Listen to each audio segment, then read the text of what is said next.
Pag-usapan po natin ito pong mga proyekto ng Department of Public Works and Highways. Flood control projects, okay? Makakausap natin si Secretary Manny Bonoan ng Department of Public Works and Highways. Secretary Bonoan, sir, magandang umaga. This is Aljo Bendio, Secretary. Live na po tayo sa Radio Mindanao Network, DCXL News 558, Sec. Good morning. Good morning, Anjo. Good morning sa ating mga taga-subaybay at Opo. taga-kinig. Salamat Opo. po. Pa-follow up ko lang po yung doon po sa Pangil Bridge. Opo. Ba't nasira kaagad yun, sir? Kakabukas lang. Well, I think ito na nabakbak ng konti yung mga some sections of the asphalt overlay na nilagay dun sa on top of yung slab ng tulay. I think the reason is partly because of the heavy loads that na dumaan doon kaagad-agad because dati kasi hindi dumadaan ng mga truck yan and yung volume of heavy vehicles that went through it medyo nabakbak yung mga ibang sections. But anyway, right there and then nakumpuni na naman and I think in a couple of days na-repave na lahat yung the surface of Pangil Bay Bridge. Yung contractor mismo, yung contractor mismo ang gumawa. Yes po. The Malinaw po yan. The contractor at his own cost actually sa Okay. cost po niya, hindi wala akong additional cost na nangyari po diyan. And pinalitan po niya yung asphalt overlay doon sa tulay po. At okay na po yun. May problema natin sa mga asfalto at ilang pa mga kontraktor. Opo, Secretary, napapansin lang ng mga motorista. Ang bilis pong nawawala ng mga asfalto, lalo na kapag umulan, kahit konting ulan. Opo, ano ba ito? Totoo po yan. Kasi Opo. kuminsan kasi nasusok masyado lalong-lalo na yung pagka yung tuloy-tuloy ang ulan, nasusok yung asfalto. Yan ang problema ng asfalto, lalo na kung mababad sa bahay. Oho. Yan ang problema nun sa, it's not as sturdy as yung sa concrete pavement eh. Pero check ba ng DPWH? Tama ba ang timplada niyan? O baka tinipid ng ilang mga kontraktor? Hindi naman pwedeng kontraktor ang gumagawa niyan because these are actually sa plant mix ito eh. Okay. Sa mga planta po ito and before before na i-lay down nila dyan, may mga chinecheck naman ang temperature at saka doon sa planta, chinecheck naman nila kung tama yung mix at saka yung mga ganun po. So at any rate, ang kwan po nito is whoever yung contractor na limbawa siyang gumawa niyan yung overlay, he has 1 year actually yung 1 year to make sure that it lasts. Actually yung tinatawag namin 1 year yung period for responsibility niya. Okay, sige. Dito po tayo sa usapin naman ng efficient implementation ng mga local and foreign assisted projects. Yes, Kayo po na-flag yata ng COA for failing to do that. Efficiently implement local and foreign assisted projects. Malaking pera ho ito. Secretary, 215.9 billion sa COA na itong na-release lang this December. The DPWH failed out to complete and implement several projects. Opo. Ano po reaksyon niyo tungkol dito sa isyong ito? I think we have responded to yung observation ng COA regarding yung, I don't know kung yung 215 billion pesos is the total project cost ho siguro niyan. But on a year-to-year basis, hindi ho naman namin kinukuha yung 215 billion na buo eh. So, I think lang yan po, on a year-to-year basis, nung dumating kami rito, yung 2023, ang alam kong budget namin na nakukuha lang namin is actually, I think about 70 billion for foreign assistance projects, 70 billion a year. No po. So, and ang kwan po natin dito is we have 2 years actually to spend, 2 years to spend each fiscal year, no? Aha. So I think nag-respond ho kami dito that yung kita they're basing it on the released funds, but the released funds has to be disbursed in 2 years. Okay. Sir, yun ang sinasabi opo. po namin. Sek, balikan ko lang ha. Kasi marami pong nagte-text dito po sa binatikos po tayo dito eh. Binatikos po ang, siyempre hindi maiwasan na may mention po pangalan ni Pangulong Bongbong Marcos. Alam naman ngayon, napakaingay po ng politika, yung Pangil Bridge nga. Oo, ang tanong nila, ba't daw nasira kaagad yan? At naayos na eh. Naayos na yung tulay. Tama ho ba, sir? Naayos na yung tulay Naayos na po. Naayos na Oo. po. But I can assure you that the structural integrity of the bridge, it was not compromised actually at all. No? Yung asfalto lang. Yung yung overlay lang po, ang medyo nabakbak ng konti because of the overloading. Now, ginawa na po yung contractor na in-strengthen niya yung overlay so that it will last actually na para doon sa overloading. I think yung problema kasi, and we are coordinating with the local governments actually na dapat magbantay naman dapat sila doon sa yung mga overloaded trucks para hindi naman ganun kasira yung mga overlay na nilalagay namin doon sa tulay. Oo, gaano ba bigat dapat na mga truck na dadaan dyan, Secretary? Dapat yung axle load natin is actually the permissible axle load according to the law is actually 13.5 tons per axle. Opo. Ang kinakarga nila kung minsan umaabot na ng 20, 15, 20, much more than yung ginagamit nila. Oho. Pero yung integrity mismo ng tulay, wala problema yan kahit gaano kabigat yung truck. Yun lang, yung asphalt overlay lang. Doon tayo nagkakaproblema. Yun pa rin ang kagad na sira. But I think in the long run, pagka hindi rin natin na-control ng overloading, palagay ko, in the long run, baka makompromise din yung structural integrity niya. Okay, hindi ba iwasan? Nagtatanong taong bayan, baka daw yan ay tinipid. Yung asphalt na ginamit sa Pangil, same lang din ba yan sa mga tulay, mga bridges sa iba pa na mga proyekto po ng DPWH? Ito yung special lang kasi itong Pangil Bay Bridge kasi in-overlay lang po natin. Napapansin po ninyo yung mga ibang tulay, hindi naman namin in-overlay. No? Okay. Kaya special lang itong namin because we wanted to, kasi long span bridge ito and we wanted to provide a smooth riding quality on top of the bridge. So naglagay po naglagay ng asphalt overlay. Now, one good thing is actually yung sinasabi ko nga na yung contractor has yung 1 year warranty period niya. So at his cost, siya pa rin ang gumawa niyan without any additional cost. Okay, balikan po natin yung issue po ng report ng COA. Ang sinabi po ng COA, DPWH wasn't able to efficiently implement 3,047 locally funded na mga proyekto, Secretary. Meron po itong cost na around 131, tingnan natin to. I have already explained po yan. Opo, I have okay. already explained yan. Okay. Kasi I think in the preparation of the budget of the department, meron ho kami yung tinatawag na National Expenditure Program yung budget namin. Pero paglabas po ng General Appropriations Act, marami ho yung naidadagdag na bagong project. So we needed a little more time actually to prepare all these projects. So I think ang kwan namin dito is naantala ng konti. But ang kwan po namin dito is on a year-to-year basis, naabot naman namin yung disbursement for 2 years. Okay. So pati po yung mga delays, napapansin din po kayo, na-criticize po kayo ng COA. Delays ng mga proyekto, lalo na mga...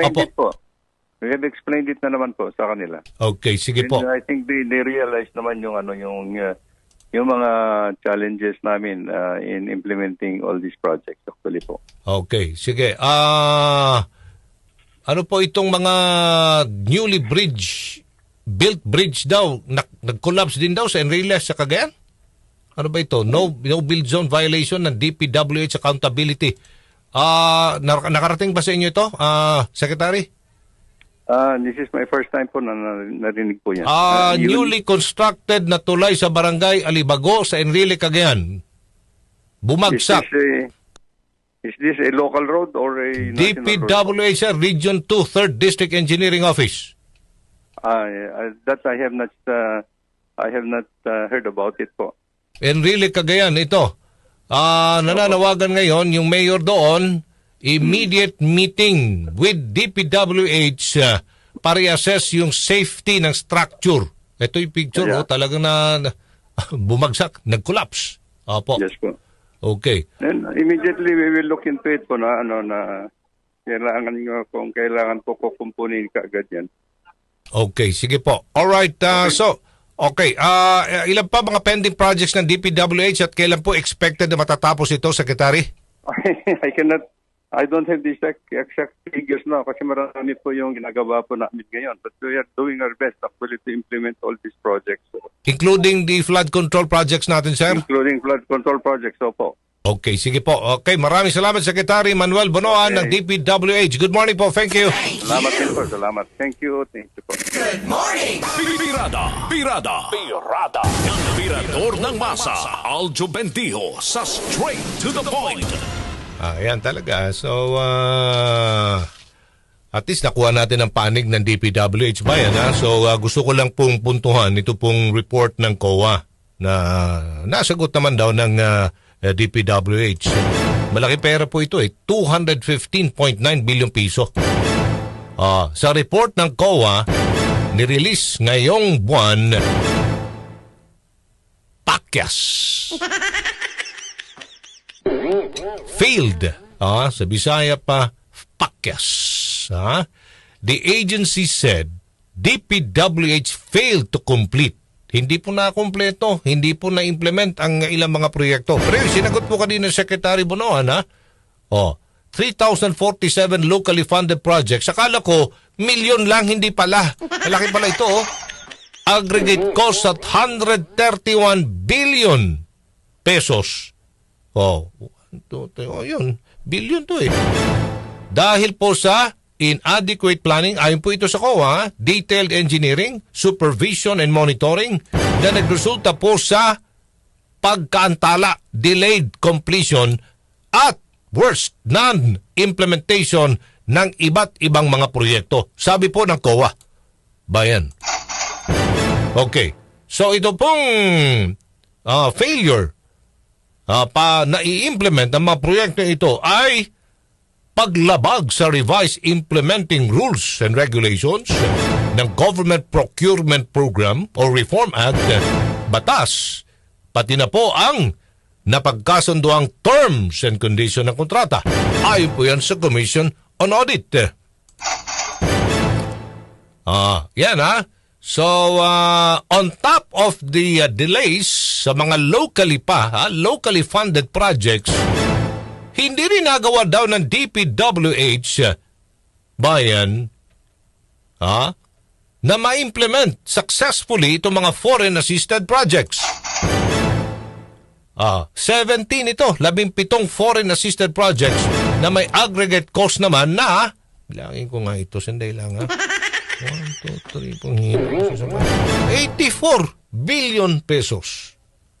84 billion pesos. 84.4 ito Ganon. So, nakita po ng COA na meron pong pagtaas ng cost ng proyekto as well as prolonged implementation period. Sila din ay napulaan. Ang DPWH ng COA, delay naman ito sa pag-implement ng Metro Manila Bridges Projects. Totaling to 26 million na ito. 26 million pesos in 2022 and 2023. Sila 26. Tama, 26 billion Okay. Hindi pa kasali dyan mga commitment fees, yung mga delayed bayan ng mga local and foreign assisted projects. So again, 215.98 billion pesos. Nakitaan din ng COA na meron pong 828 DPWH infra projects hindi po na-execute. Yan po ay ayon sa respective contract agreements dahil sa kakulangan na tinatawag na proper supervision and monitoring. So may mga technical defects ito na nagkakalaga ng 343 million pesos, 524,000 and 212.86. Ganun. Nakitaan din ang DPWH classified several projects as complete despite the presence ng mga deficiencies. Yun. Yung kanina sa Pangil. Biglang nasira yung asfalto. Tanong, ilang araw lang, siguro after a month, nasira ka agad. Kaya ang tanong ko, bakit tinipid? Tinipid yung asfalto. Pati na po dyan sa sino bang dumadaan dyan sa Commonwealth Avenue, partner? Sa Commonwealth Avenue, sus nako, dahan-dahan kayo dyan. Ang daming lubak. Maya-maya, kaya naman, mag-asfalto na naman sila. Pakita ko naman, nipis. Alam ninyo, napakalayo po, pasensya na po Bato-bato sa langit, ang tamaan po, magalit na kayo, bahala kayo sa buhay niyo. Sa ibang bansa, makita mo talaga ang ganda ng asfalto nila. Kahit na umulan. Matibay, hindi tinipid. Sa atin dito, ewan ko. Pag umulan lang, 3 araw, 2 araw, wala na. Butas na. Malalim na. C5, yan Commonwealth. Gan. So bayan, asensya na po, naitanong natin ito kay Secretary. Medyo nagmamadali si Secretary siguro at sinabi niya, sinagot niya na lahat yan. So again, marami pa itong mga infrastructure projects. Bayan na sinasabing 100% na kompleto na sa report ng unpublicized government programs, mga proyekto at mga activities and project status monitoring reports na DPWH Implementing Office despite of the fact may mga deficiencies or defects. Ninote po yan upon actual inspection and validation. So, hindi po sila talaga sumusunod na tinatawag na transparency on reporting of government transactions para din itong confidential fund. Pera po ng taong bayan ito. Bayan, paano tayo dito asenso? Infrastructure pa lang, maya-maya sira na. Ayan, DPWH also missed itong target nilang various infra. School buildings, multipurpose buildings, health facilities, water supply systems, farm-to-market roads. While the target was only 192 structures, 51 lang daw na kompleto. Ang laki problema ng DPWH. Alam ninyo, siyempre, kung ano ang sinabi po ng Secretary, alter ego po yan ng Pangulong Bongbong Marcos. Siyempre, magbubumerang sa kanya ito. And as of last year, ang COA, meron pong 122 outstanding recommendations para sa Department of Public Works and Highways. And the agency, nag-implement lang po ng mga 70 lang sa mga recommendations na ito.